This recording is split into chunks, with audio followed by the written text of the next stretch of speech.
চিকেনের ভেতরে ঠাসা ফিলিং, তার ওপর চিজে ভর্তি।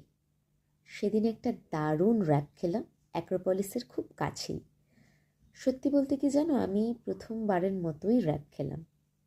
এর আগে কখনো ট্রাই করা হয়নি, আর প্রথমবারের অভিজ্ঞতাটাই একদম জমে গেল।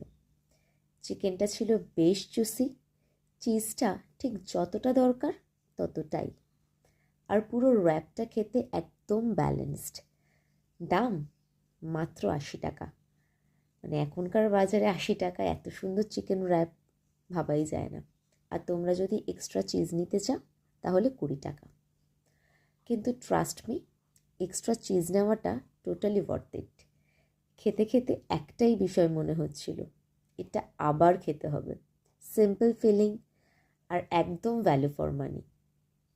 তোমাদের কারোর কাছে যদি এর থেকেও ভালো কোনো র্যাপের অপশান জানা থাকে আমায় অবশ্যই জানিও, আমি অবশ্যই ট্রাই করব। ভালো থেকো, আবার দেখা হবে পরের কোনো ব্লগ নিয়ে। টাটা।